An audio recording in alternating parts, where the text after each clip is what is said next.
Welcome, hackers. Today, we're going to take a look at some house rules that we use at our table. We've tried a lot, but only these have really stuck. First is the most common house rule as far as I know, critical hits.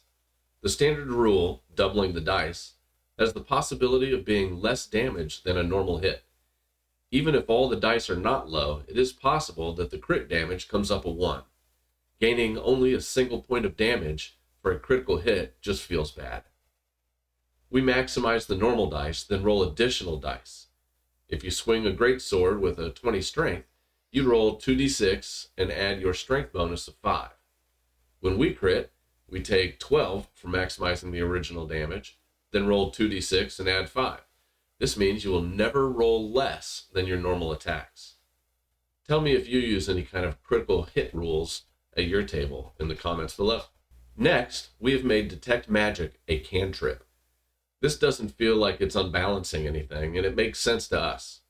When you are learning to use magic, the first thing you'd need to do is to learn how to detect it.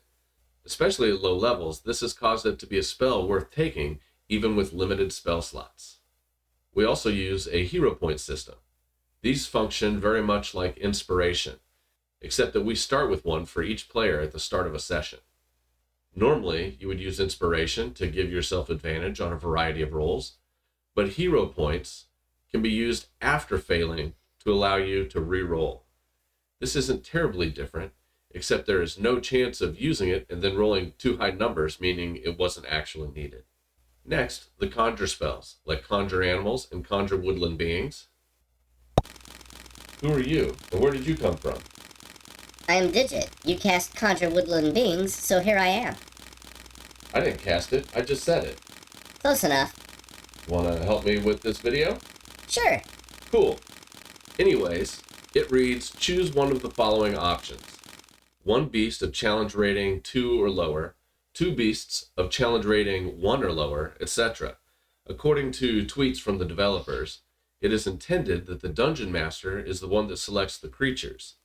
This is bad for several reasons. First, the Dungeon Master would have the option of giving you creatures that are of no use to you. If I'm summoning a beast, I probably am doing so for a specific reason. And if I want something that can fly, and the Dungeon Master gives me a fish flopping around, well, that isn't a good feeling either. I like fish. Now that would be a pretty mean thing for a Dungeon Master to do, but it is within the rules. The other reason it is bad is that the player could select the first option, 1 beast of challenge rating 2 or lower. That means the Dungeon Master could select a creature of challenge rating of 0, because 0 is 2 or lower. Again, it's kind of a crappy thing for your Dungeon Master to do, but it is within the rules. The best thing to do is just talk about it before taking the spell and get both player and Dungeon Master on the same page. Also, when the players want to use a potion in our games, it only takes a bonus action. We like this because it allows the players to do things like take a potion for some bonus like giant strength or fire protection, and then still be able to act in that round, taking advantage of the potion you just drank.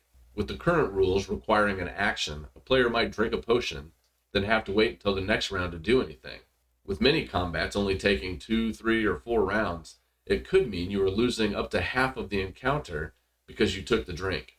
For a while, we played around with a bonus action giving you a limited version of the benefit, while a full action would give you all of the effect. For example, a potion of giant strength might only give you until the end of the next turn, or for the encounter if you use it as a bonus action, and lasts for the entire hour if you use a full action.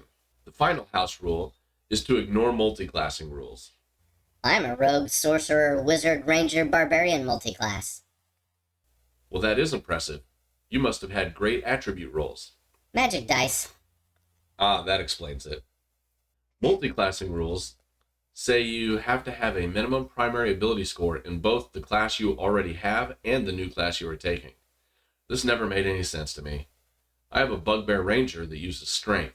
I can promise you that he is an effective ranger even though he just has average dexterity and wisdom.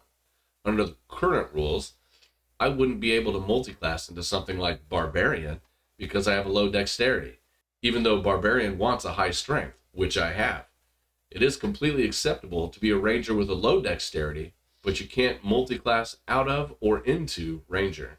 A couple of key things to keep in mind when using the house rules is balance and fun. If it unbalances the game, then it probably is a bad house rule.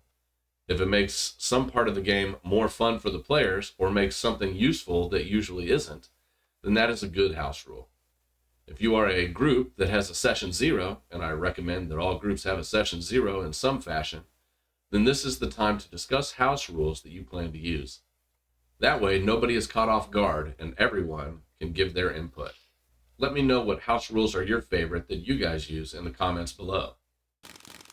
Like, comment, subscribe, and hit all the other YouTube buttons to help get these videos out to more people. And until next time, keep on hacking the dungeon.